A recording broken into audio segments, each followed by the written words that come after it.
Hi friends, welcome to Bright Step with the Education channel. So இன்னைக்கு நம்ம class 10 NCERT Englishல 10th class ஓட 10th class NCERT Englishல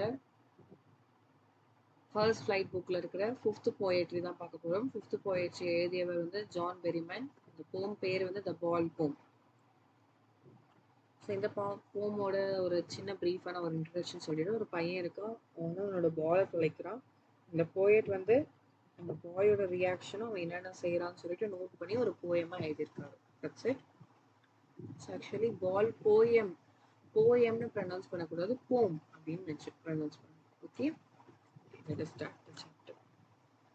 so first phase ஒன்ன்றது ஒரு incident. First incident, அவன் இந்த boy வந்து அவனோட பாலை வந்து தொலைக்கிறது. நான் அதை படிச்சு காமிக்கிறேன். What is a boy now? Who has lost his ball? What is he to do? I saw it go merrily bouncing down the street and then merrily over. There it is in the water. So இந்த ஸ்டான்ஸால ஒரு பையன் இருக்கான், போயட்டும் இருக்காரு. Poet வந்து அந்த பையன் பால் விளையாடுறது பார்த்துட்டு இருக்காரு. அந்த பால் வந்து நல்லா விளையாடிட்டு பவுன்ஸ் பண்ணிட்டு இருக்கான். பவுன்ஸ் பண்ணிட்டு இருக்கும்போது அந்த பால் வந்து திடீர்னு ஸ்ட்ரீட் டவுன்லாம் போய் விளையாடிட்டு கடைசியில் போயிட்டு துறைமுகம், அதாவது ஹார்பர் இல்லைன்னா வாட்டரில் போய் விழுந்துருச்சு. வாட்டரில் போய் விழுந்ததுனால அந்த பால் வந்து தொலைஞ்சிருச்சு. அப்படித்தானே? அதுதான் நம்ம ரைட், அதான் சொல்கிறாங்க. ஸோ இங்கே what is the boy now? Who has lost this ball? So அந்த பையன் வந்து அந்த பாலை வந்து தொலைச்சிட்டான்னு சொல்லி இங்கே மென்ஷன் பண்ணுறாங்க. இந்த வாட்ன்றது எதை குறிக்குதுன்னா, இந்த பாயோட ஷார்ப்னஸ். ஏன்னா பாலை தொலைச்சிட்டான் இல்லையா, பாலை விளையாடுறது. ஸோ வாட்ன்றது இங்கே sharpness. What is he to do? இப்போ என்ன செய்ய போறான்? I saw it go merrily bouncing. So அந்த போயட் கண்ணாடி தான் இந்த பால் உருண்டு போறதா இங்க நடக்குது, அந்த இன்சிடென்ட்டே நடக்குது. ஸோ ஃபர்ஸ்ட் என்ன ஆகுது, அந்த பால் வந்து merrily bouncing. What is meaning of merrily? மெரிலினா ஒன்றும் happily. Merrily means what? Happily. Happily bouncing down the street. So எங்கே பவுன்ஸ் ஆகிட்டு இருக்குன்னு கேட்குறது இது ஒரு இம்பார்ட்டன்ட் கீவேர்டு. ஸ்ட்ரீட்டுக்கு கீழே தான் வந்து பால் வந்து பவுன்ஸ் ஆகி போயிட்டு இருக்கு. And then merrily over there it is in the water. So அப்போ அந்த பால் எங்கே இருக்கு? வாட்டரில் இருக்கு. ஸோ இது மெயின் அப்ஜெக்டிவ் நான் சொல்லிடுறேன். ஸோ போயட் இருக்கிறால இந்த போயட் வந்து இந்த போம் எப்படி ஸ்டார்ட் பண்ணியிருக்காருன்னா, ஒரு பாயை பற்றி, ஒரு பாய் வந்து அவனோட பாலை தொலைஞ்சதை வந்து பார்க்குறாரு. அந்த பார்த்த உடனே அந்த போயட் வந்து அந்த பாயோட ரியாக்ஷன் எப்படி இருக்கும்னு சொல்லி யோசிச்சு பார்க்குறாரு. பால் தொலைஞ்சதுக்கு அப்புறமா எப்படி இருக்கும் ரியாக்ஷன் அப்படின்றத தெரிஞ்சுக்கணும்னு ஆசைப்படுறாரு. தெரிஞ்சதுக்கு அப்புறமா அந்த போயட் வந்து அவரே பார்த்தாரு. அவர் கண்ணாடியே வந்து அந்த பால் வந்து எப்படி தொலைஞ்சு போச்சு, ஐ மீன் எப்படி வந்து அது பவுன்ஸ் ஆயிட்டு கீழே டவுன் த ஸ்ட்ரீட் கீழே பவுன்ஸ் ஆயிட்டு ஹாப்பியா பவுன்ஸ் ஆயிட்டு எப்படி போயிட்டு தண்ணியில போய் விழுந்துருச்சு அப்படின்றதும் பார்த்தாரு. ஸோ அதனால அந்த பால் வந்து தொலைஞ்சிருச்சு, லாஸ்ட் ஆயிடுச்சு. ஸோ அதனால போயட் என்னன்னு சொல்றாருன்னா, எந்த ஒரு யூஸுமே கிடையாது. ஏன்னா அவன் அந்த பையனுக்கு ஆறுதலா போயிட்டு இன்னும் நிறைய பால் அதே மாதிரி பால் இருக்குன்னு சொல்றதுக்கு எந்த அவசியமும் கிடையாது. ஏன்னா அவனுக்கே தெரியும் அந்த பால்ல எவ்வளவோ மெமரிஸ் இருந்திருக்கு, அசோசியேட் ஆயிருக்கு. பட் ஆனா புது பால்ஸ்ல வரப்போற பால்ஸ், அவன் வாங்க போற புது பால்ஸ்ல அந்த மெமரிஸ் அசோசியேட் ஆயிருக்காது. ஸோ இதனால மணியால வந்து மெமரிஸா வாங்க முடியாது. So however he would never be able to get the loss of ball and memories. அதனால வந்து அந்த பாலோட லாஸை வந்து ஏற்றுக்கிட்டு தான் ஆகணும். ஏன்னா மெமரிஸ் வராது, அதே பால் அவனுக்கு திரும்பியும் கிடைக்காது புதுசா. இதுதான் ஃபர்ஸ்ட் ஸ்டான்ஸால my point of view explanation. இப்போ நம்ம கொடுத்துருக்க எக்ஸ்பிளனேஷன் பார்ப்போம். The poet observes a boy whose ball has bounced away. So bounced away and fallen it into the harbor. துறைமுகத்தில் போய் விழுந்துருச்சு. டெக்ஸ்ட் புக்கில் ஹார்பர்னு கொடுக்கல, பட் இங்கே எக்ஸ்பிளனேஷனில் ஹார்பர்னு தான் சொல்லி எங்கள் டீம் எழுதியிருக்காங்க. The use of what. So இங்கே வாட்ன்றது எதை ஷோ பண்ணுதுன்னா, பாயோட சடன் ஷாக். வாட் அப்படின்னு சொல்லி எக்ஸ்க்ளமேஷன், சடனாக அந்த ஒரு ஷார்ப்னஸ் குறிக்குது. ஸோ இப்போ இங்கே வேர்டு மெரிலின்னு சொல்லி யூஸ் பண்ணுறாங்க, இல்லை மெரிலின் இங்கே. ஸோ மெரிலின்றது ஒரு ஐரனிக் வேர்டு, அதை நோட் பண்ணிக்கோங்க. So ironic word. நம்ம poetic devices will discuss at the last part of this video. So while the ball seems to happily jump away, so இங்கே எப்படி இது ஐரனின்னு சொல்கிறாங்கன்னா, இந்த பால் வந்து ஹாப்பியாக ஜம்ப் ஆகுது. It leaves the bye in deep distress. அந்த பால் வந்து ஹாப்பியாக இருக்கு, ஆனால் அந்த பாயை வந்து டிப்ரெஷனில் கொண்டு போகுது. அதுதான் இங்கே சொல்கிறாங்க. This is the moment of a happy childhood activity turns into a sad life lesson. So two opposite contrasting and நடக்குது. So that only it is an ironic.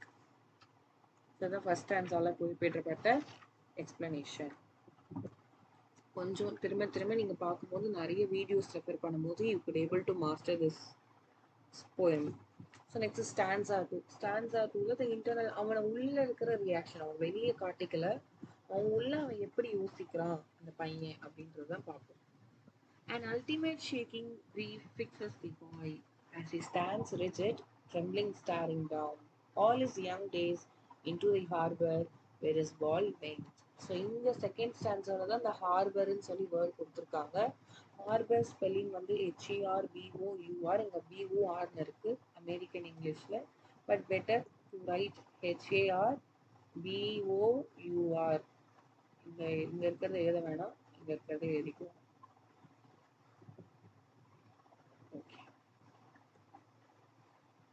So இப்போ வந்து இந்த லைன்ல வந்து போயட் என்ன சொல்றான்னா, இந்த பையன் வந்து பாலை வந்து எப்படி, அவனோட கண்டிஷன் எப்படி இருக்கு, பாலை தொலைச்சிருக்கமா அவனோட கண்டிஷன், அவனோட ஃபீலிங்ஸ் எப்படி இருக்குன்னு சொல்லி இங்க மென்ஷன் பண்றாரு. அவனோட ஃபீலிங்ஸ் எப்படி இருக்குன்னா ரொம்ப சேடா இருக்கான். ஏன் ரொம்ப சேடா இருக்கான்? ஏன்னா பால் தொலைஞ்சு போயிடுச்சு, அதனால ரொம்ப சேடா இருக்கான். இங்க வந்து அவனோட சேட்னஸை குறிக்குதுங்க. ஓகேவாப்பா? That is the thing here. An ultimate shaking grief fixes the boy. So அந்த ஒரு ஷேக்கிங் கிரீஃப்னா ஒரு விதமான ரொம்ப ஒரு டிப்ரெஸ்ட் இல்லை ஒரு ஷாக்னஸ். அல்டிமேட்னா ஃபைனல், இங்கே மீனிங் அல்டிமேட்னா ஃபைனல், அல்டிமேட்னா இங்கே final. Shaking கிரீஃப்னா sadness which greatly affects the bye. So shaking grief அப்படின்னா சேட்னஸ், ஒரு சேட்னஸை குறிக்குதுங்க சேட்னஸ் அப்படின்ற வேர்டு. ஏன்னா ஏன் சேட்னஸ் கொடுக்குது? ஏன்னா அந்த சேட்னஸ் தான் வந்து அந்த பாய் வந்து டிப்ரெஷனுக்குள்ள கொண்டு போயிடுச்சு. As he stands rigid, ஏன் ரிஜிட்னா ஒரு ஸ்டாச்சு மாதிரி நிக்கிறான் அந்த பையன். என்ன பண்றது ஏது பண்றதுன்னு தெரியாம யோசிச்சு ஸ்டிஃபா நின்றுட்டு இருக்கான். ஸ்டிஃப்னா ஸ்டாச்சு மாதிரி நிக்கிறது. So you don't know what to do. Trembling means shivering, நடுக்கும். இப்போ என்ன பதில் சொல்றது? திரும்பி அவனுக்கு எப்படி பால் கிடைக்கும்? ஒரு சோகம். So shivering, trembling means shivering, மீனிங்ல எழுதி வச்சுக்கோங்க. Trembling means shivering. Staring down முறைச்சு பார்க்கலாம். All is young days in the harbour where is ball went. So ஹார்பர்னா உங்களுக்கே தெரியும், துறைமுகம். எங்கெங்கெல்லாம் ஷிப்லாம் லோட் ஆகும் அங்கதான் ஹார்பர்னு சொல்லுவாங்க. அவனோட யங் டேஸ் எல்லாமே வந்து அவனோட மெமரிஸ் எல்லாமே யோசிச்சு பார்க்குறான் அந்த பால் போச்சுல அந்த இடத்துல. ஸோ அந்த திரும்பி நான் எக்ஸ்பிளைன் பண்ணுறேன். அந்த பாய் வந்து ரொம்ப சேடாக இருக்கான், ஏன்னா அவனோட பால் தொலைஞ்சிருச்சு. அந்த கண்டிஷனில் தான் அந்த டிப்ரெஷனுக்கு கொண்டு போயிடுச்சு. அவனால என்ன செய்யணும்னு தெரியாம ஒரு ஸ்டாச்சு மாதிரி நிற்கிறான். கொஞ்சம் ரொம்ப ஷிவர் ஆகுறான். அப்புறமா முறைச்சு பார்க்குறான். ஸோ அப்புறமா வந்து அவன் வந்து அந்த பாலையே அங்கே அந்த ஹார்பர்லேயே பார்க்கறதுனால அவன் வந்து அவனோட மெமரிஸ் எல்லாம், சைல்ட்ஹுட் மெமரிஸ் எல்லாம் யோசிச்சு பார்க்குறான். So the boy is filled with sorrow. He's ஃபுல்லாக சாரோவாக இருக்கிறான். அதனால ஒரே டைரக்ஷன்லேயே பார்த்துட்டு இருக்கான். அதனால ஸ்டாரிங் டவுன் இந்த ஒன் டைரக்ஷன். ஏன் அப்படி பண்ணுறாங்கன்னு கேட்டாங்கன்னா, because is staring down in one direction because he was fully filled with sorrow. இன்னொரு விஷயம் என்னன்னா, எக்ஸ்ட்ராவாக நான் உங்களுக்கு எக்ஸ்பிளைன் பண்ணுறேன். இந்த போயட் வந்து அவர் வந்து இந்த எந்த ஒரு ஆக்ட்லையுமே அவர் இன்டர்ஃபியர் ஆக மாட்டார். ஏன்னா அவர் வந்து என்ன நினைக்கிறாருன்னா, இந்த பாய் வந்து அவனுக்கு அவனே வந்து லாஸோட மீனிங்கை வந்து புரிஞ்சுக்கிறதுக்காக அவர் எந்த விஷயமே இன்டர்ஃபியர் பண்ண மாட்டார். So according to the poet என்னென்னு சொல்கிறாங்கன்னா, அது ஒன்றும் வேர்த் கிடையாது. ஏதாச்சும் சொன்னோம்னா இன்னொரு பால் கிடைக்குமா, வாங்கி தரல, வாங்கிடலாம் அப்படின்லாம் சொன்னா அது ஒன்றும் மீனிங்லெஸ். இன்னொரு பால் இருக்குன்னு சொல்லி நம்ம வாங்கி தரலாம்னு சொல்றது ஒரு மீனிங்லெஸ் தான். It is not worth. So ஏன்னா மணியால பொருளை தான் வாங்க, அதே மாதிரி இன்னொரு பொருளை தான் வாங்க முடியும், பட் ஆனால் மெமரிஸை வாங்க முடியாது. That's the thing. So hence new ball வாங்கி கொடுக்கறது it is a worthless. So இப்போ எக்ஸ்பிளனேஷன் பார்ப்போம். The poet says that there is no point in telling the boy, don't worry, there are other balls. சொல்ல முடியாது, ஏன்னா other balls, there is no memories. Why ன்னு கேட்டாங்கன்னா because there is no memories. Memories, physical appearance of the ball will be same as the new ball, but memories and all the events will be not same. To the boy, this specific ball was special. அந்த பையனுக்கு அந்த தொலைஞ்சு போன பால் தான் ஒரு special. He stands rigid, frozen நிக்கிறான். ஏன்னா அவனுக்கு யங் டேஸ், சைல்ட்ஹுட் மெமரிஸ் எல்லாம் ஞாபகம் வருது. ஓகேவா? Young days. The key inside the ball is a symbol.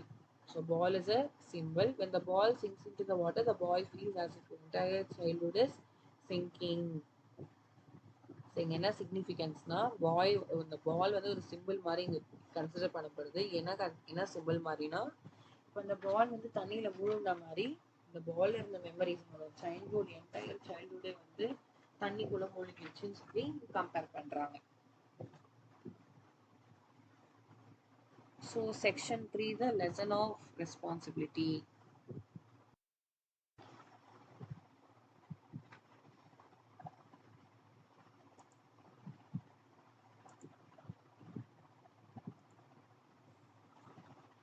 So part 3 வந்து the lesson of responsibility. So இது மூலமா அவன் என்ன ரெஸ்பான்சிபிலிட்டி, அதோட லெசன் என்னென்ன கத்துக்கிறான்னு சொல்லி நம்ம பார்ப்போம்.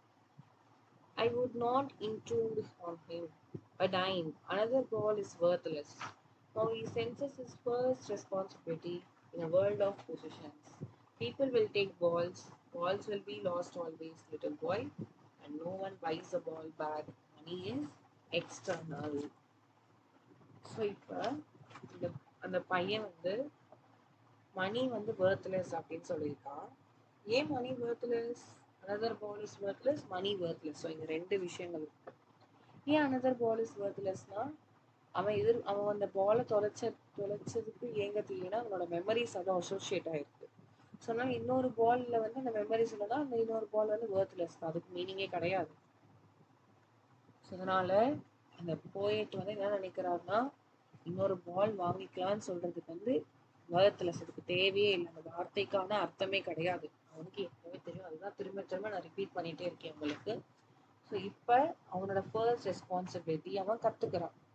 என்ன ரெஸ்பான்சிபிலிட்டி? Epistemology of loss. ஒரு பொருளை தொலைகிறது வந்து ஒரு நேச்சர், லைஃபோட ஒரு பகுதி தான். எபிஸ்டமாலஜி ஆஃப் லாஸ் அப்படின்ற கண்டெக்ஸ்ட் அவன் கத்துக்கிறான். So loss is a human nature. First responsibility in a world of position. Positions இருக்கிற வேர்ல்ட்னா சொந்தம், நம்ம வேர்ல்ட்ல இருக்கிற சொந்தம்னா நமக்கு தேவையான பொருள், நம்மளோட possessive. People will take balls. Balls will be lost always, little boy. And no one buys a ball back. Money is external. So என்ன எக்ஸ்பிளைன் பண்ணுறாங்கன்னா, போயட் சொல்கிறாரு, பாய் வந்து அவனோட ஃபர்ஸ்ட் ரெஸ்பான்சிபிலிட்டி கற்றுக்கிறான். அப்படின்னா அவனோட ஃபர்ஸ்ட் ரெஸ்பான்சிபிலிட்டி அவனோட பொருளை அவன் தான் பார்த்துக்கணும். அவனோட பொருளை தான் கேர் பண்ணி பார்த்துக்கணும். சப்போஸ் அப்படி பார்த்துக்கலன்னா அதனால ஏற்படுற விளைவுகள் வந்து அவன் தான் ஃபேஸ் பண்ணும், வேற யாரும் ஃபேஸ் பண்ண மாட்டாங்க. ஸோ அதனால இந்த உலகத்துல ஏதாச்சும் ஒரு விஷயம் தொலைஞ்சு போச்சுன்னா இந்த வேர்ல்ட்ல அவன் தான் அதுக்காக பொறுப்பு எடுத்துக்கணும். அவனோட பொருள் தொலைஞ்சு போனா அவன் தான் அதுக்காக பொறுப்பு எடுத்துக்கணும். அதை இங்க தெளிவா கொடுக்குறாங்க.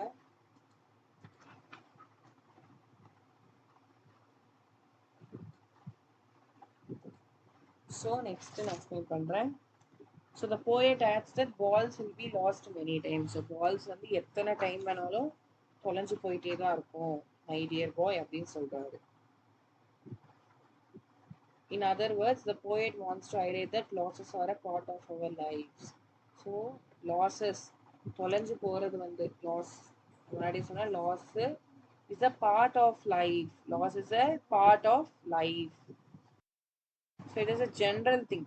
லாஸ்ன்றது ஒரு பார்ட் ஆஃப் லைஃப் தான். Everybody will loss something. And if you tries to get back into நார்மல்னா இட் வில் பி எப்பயாச்சும் ஒரு டைம் உங்களுக்கு அது திரும்பி கிடைக்கும். That's it, part of life. Money is external as it can not buy memories nor can it replace the lost things. So money ஏன் இங்க external சொல்றாங்கன்னா மணியால பொருட்களை தான் வாங்க முடியுமே தவிர திரும்பி அதே மாதிரி இருக்கிற மெமரிஸ் உள்ள அந்த பொருளை வாங்க முடியாது.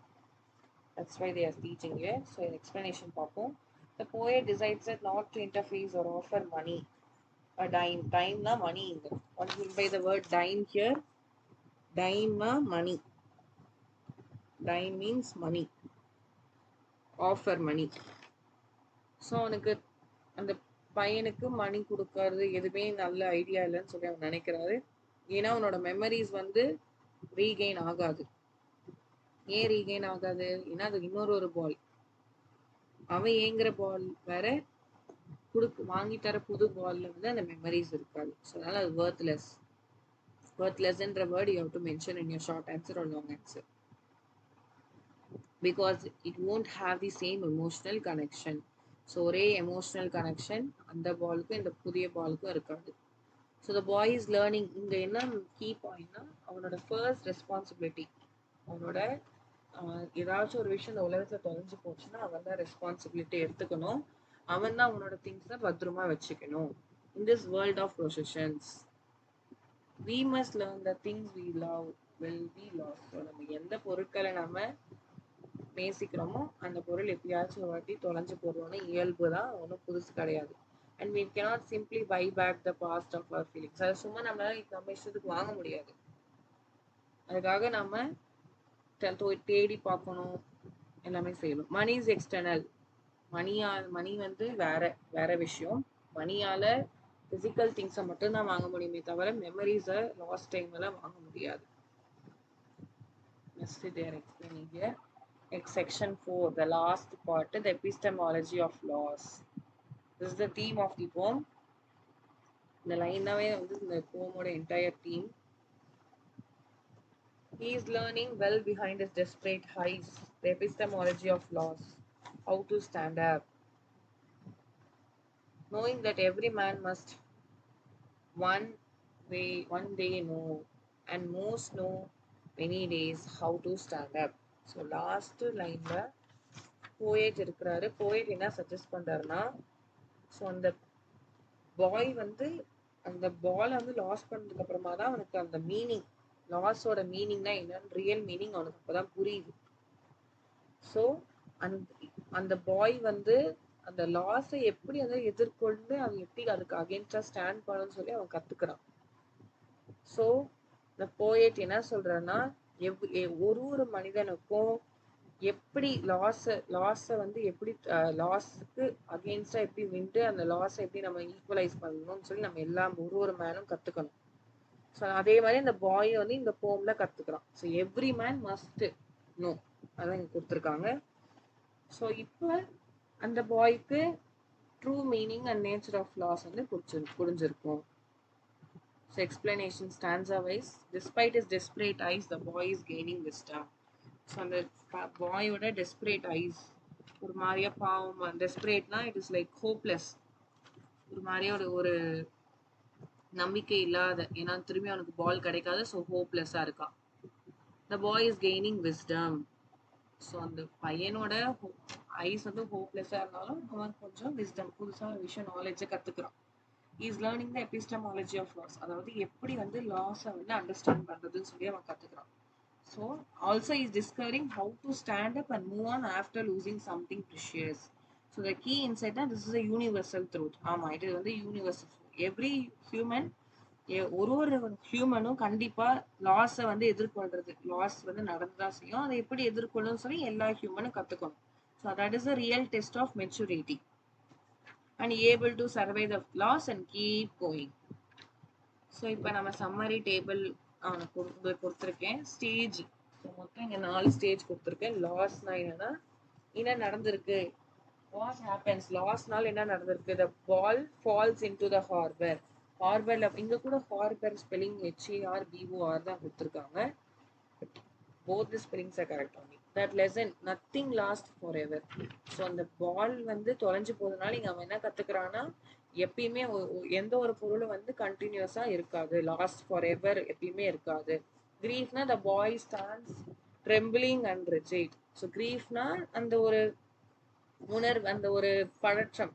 ட்ரெம்பிளிங்னா ஃப்ரோ என்னது ஷிவரிங் அண்ட் ரிஜிட்னா ஸ்டாண்டிங் ஃப்ரோசன்.